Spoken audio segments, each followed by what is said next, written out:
Data 15 prill. Levitiku, kapitulli 19.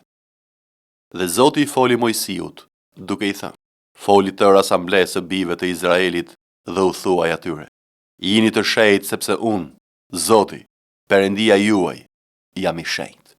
Secili prej jush të respektojnë nënën dhe atin e tij, por kështu të respektojnë shabatet e mi. Unë jam Zoti, Perëndia juaj. Mos ju drejtoni idhujve dhe mos bëni perëndime me metal të shkrirë. Unë jam Zoti, Perëndia juaj. Kur t'i ofroni një flijim falënderimi Zotit, do ta ofroni në mënyrë që të pëlqehet. Do të hahet po atë ditë që ofroni dhe ditën vijuese, dhe në rast se mbetet diçka deri në ditën e tretë, do ta digjni me zjarr. Në rast se hahet ndonjë pjesë e tij ditën e tretë, është një gjë e neveritshme. Flijimi nuk do të pëlqehet. Prandaj kushdo që e ha, do të rëndohet me fajin e paudhësisë së tij, sepse ka përdhosur atë që është e shenjtë për Zotin. Ky njeri do të shfaroset në mes të popullit të tij. Kur do të korrni tokat tuaja, nuk do të korrësh deri në cepat e aresate dhe nuk do të mbledhësh kallin që kanë mbetur pas korrjes sate. Dhe në vreshtin tënd nuk do të kthehesh përsëri, as do të mbledhësh bistakët e mbetur nga vreshti yt. Do t'i lësh për të varfrin dhe për të huajin. Unë jam Zoti, Perëndia juaj.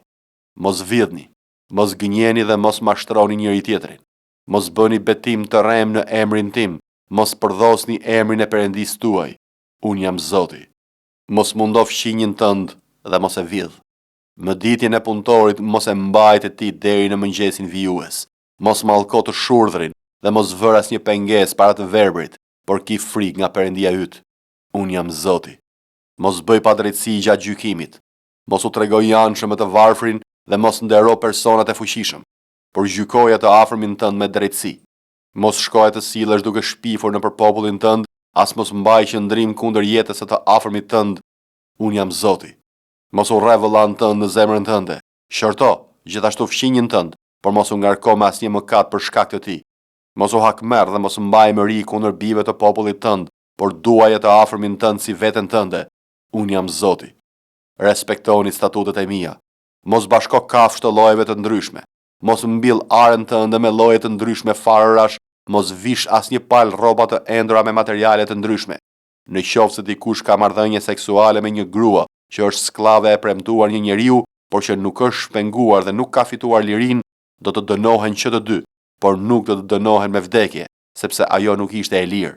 Burri do t'i çojë Zotit në hyrjet e çadrës së mbledhjes një dash si fli për shkeljen, dhe me dashin e flijimit për shkeljen, prifti do të bëj për të shlyrjen përpara Zotit për mëkatin që ai ka kryer, dhe mëkati që ai ka kryer do t'i falet. Kur të hyni në vendin tuaj, do të keni mbjell lloj-lloj drurësh frutor, do t'i konsideroni frutat e tyre si të parrethprera. Për 3 vjet do të jenë për ju si të parrethprera, prandaj nuk duhet të hahen. Por vitin e 4, të gjitha frutat e tyre do të jenë të shenjtëruara, do të jenë për lavdinë e Zotit. Vitin e 5 do të hani frutat e tyre, me qëllim që prodhimi I tyre të mund të rritet. Unë jam Zoti, Perëndia juaj.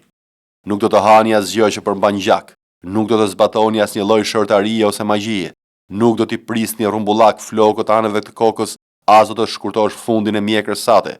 Nuk do të bëni asnjë prerje në mishin tuaj për një të vdekur, nuk do të bëni asnjë tatuazh mbi trupin tuaj. Unë jam Zoti. Mos e ndot bien tënde duke e bërë kurv, që vendi të mos I jepet pas kurvërisë dhe të mos mbushet me prapësi. Të respektoni shabatet e mia dhe do të keni respekt për shenjtëroren time. Unë jam Zoti. Mos ju drejtoni me djumëve dhe magjistarve. Mos u konsultoni për të mos u ndotur me anë të tyre. Unë jam Zoti, Perëndia juaj. Çohu në këmbë para atij që ka kokën të zbardhur. Nderoje plakun dhe ki frikë nga Perëndia yt. Unë jam Zoti. Kur një I huaj banon bashkë me ju në vendin tuaj, mos e trajtoni keq. Të huajin që banon midis jush ta trajtoni një lloj si ai që ka lindur midis jush. Ti do ta duash si veten tënde sepse edhe ju ishit të huaj në vendin e Egjiptit. Unë jam Zoti, Perëndia juaj.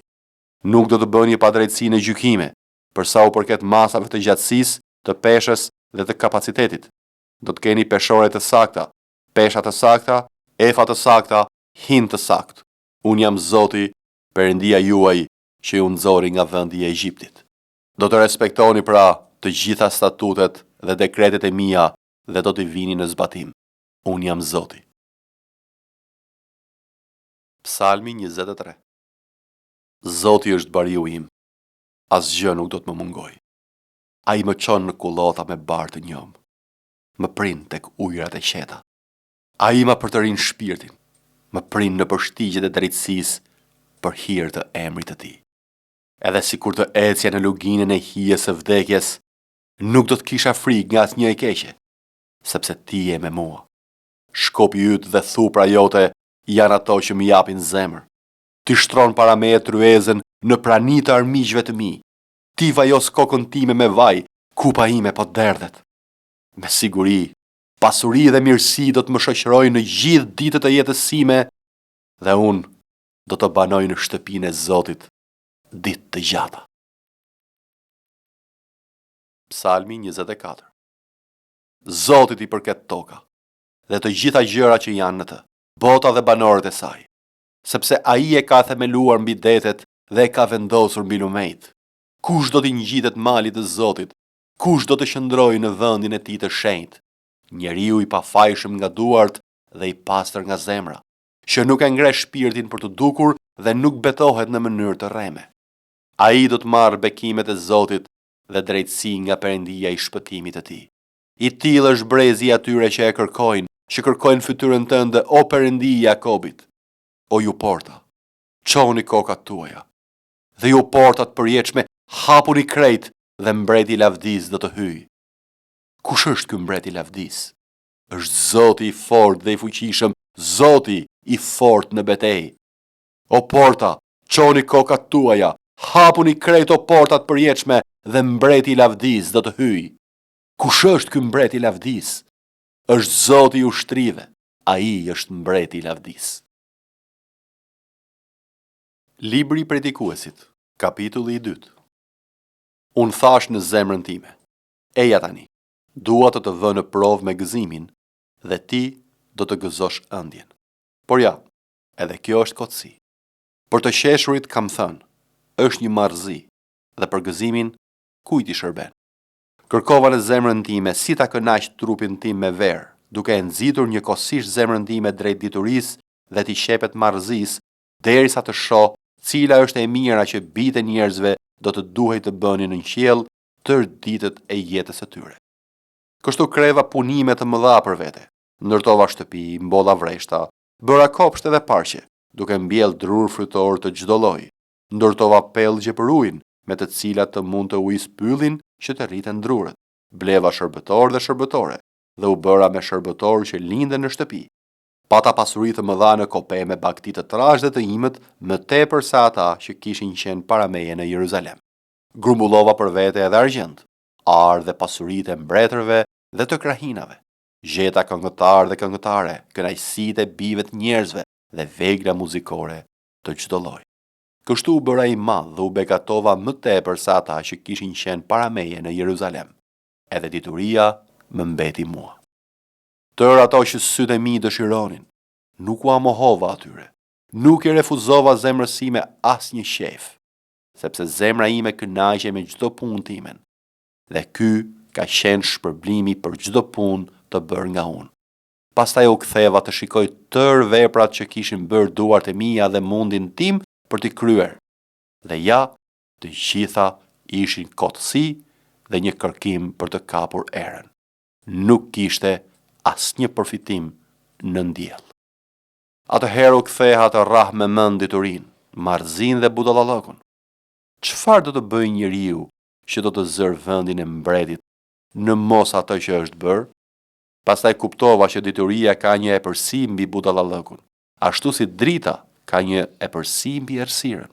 Jurti ka syt në kokë, kurse budallai ecën në errësirë.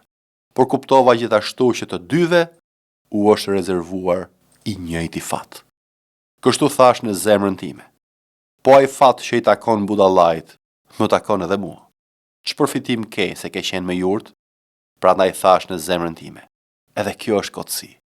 Nuk mbetet në fakt asnjë kujtim jetë gjatë si i njeriu të urtë, ashtu dhe i njeriu të budalla, sepse në ditët e ardhshme gjithçka do të harrohet. Dhe ashtu si vdes budallai, në të njëjtën mënyrë vdes i urti. Prandaj fillova të urrej jetën, sepse të gjitha ato që bëhen në diell më janë bërë të neveritshme, sepse të gjitha janë kotësi dhe një përpjekje për të kapur erën. Kështu kam urryer çdo mundim që kam kryer në diell, sepse duhet t'i lë të gjitha atij që do të vi pas meje. Dhe kush e di nëse do të jetë i urt ose budalla. Sidoqoftë, ai do të jetë Zoti i gjithë punës që kam kryer me mund dhe për të cilën kam përdorur diturinë në diell. Edhe kjo është kotësi. Kështu arrita të dëshpërohem në zemrën time për gjithë mundin që kam bërë në diell. Sepse këtu ka një njeri që ka punuar me dituri, me zgjuarsi dhe me sukses, por që duhet t'ia lërë trashëgiminë e tij një tjetri që nuk është munduar fare, dhe kjo është një kotësi dhe një e keqe e madhe. Çfarë i mbetet në të vërtetë njeriut për tërë mundin e tij dhe për shqetësimin e zemrës së tij me të cilën është munduar në diell? Tërë ditët e tij nuk janë veç se dhimbje dhe puna e tij është e rëndë. Zemra e tij nuk pushon as natën, edhe kjo është kotësi. Për njeriu nuk ka gjë më të mirë se sa të hajë, të pi dhe të gëzohet në mundin e tij. Por kam vënë re se edhe kjo vjen nga dora e Perëndis. Kush mund të hajë ose të gëzohet më shumë se unë? Sepse Perëndia i jep njeriu që i pëlqen dituri, njohje dhe gëzim, por mëkatarit i ngarkon detyrën të mbledh dhe të krumbullojë, për t'ia lënë pastaj të gjitha atij që pëlqejet nga sytë e Perëndis. Edhe kjo është kotësi dhe përpjekje për të kapur erën. 1 Timoteut, kapitulli 4. Dhe fryma e thot shkoqur, se në kohët e mëvonshme, disa do të bien nga besimi, duke u vënë veshin frymërave mashtruese dhe mësimeve të demonëve, që flasin gënjeshtra me hipokrizi, të damkosur në ndërgjegjen e tyre, të cilët do të ndalojnë martesën dhe do të urdhërojnë të mos hani ushqime që Perëndia i krijoi, të merren me falënderim nga ata që besojnë dhe njohin të vërtetën. Sepse çdo krijesë e Perëndisë është e mirë dhe asgjë s'është për tu hedhur nëse merret me falënderim, sepse është shenjtëruar përmes fjalës së Perëndisë dhe lutjes. Duke u propozuar këto gjëra vëllezërve, ti do të jesh një shërbënjës i mirë Jezu Krishtit, i ushqyer me fjalët e besimit dhe të doktrinës së mirë që ke ndjekur. Shmangu pra nga porrallat profane dhe të vjetërve, edhe ushtrohu në perëndishmëri, sepse ushtrimi i trupit është i dobishëm për pak gjë, kurse perëndishmëria është e dobishme për gjithçka, sepse përmban premtimin e jetës së tashme dhe të asaj që do të vijë. Kjo fjalë është e besueshme dhe e denjë për të pranuar plotësisht, sepse për këtë edhe mundohemi dhe po shahemi, sepse kemi shpresuar në Perëndinë e gjallë, që është shpëtimtari i gjithë njerëzve dhe sidomos i besimtarve. Porosit këto gjëra dhe mëso këto gjëra. Askush të mos e shpërfill moshën tënde të re, por bëhu shembull për besimtarët në fjalë, në sjellje, në dashuri, në frymë, në besim dhe në dlirësi. Kushtoju leximit, nxitjes dhe dhënies së mësimit derisa të vijë unë.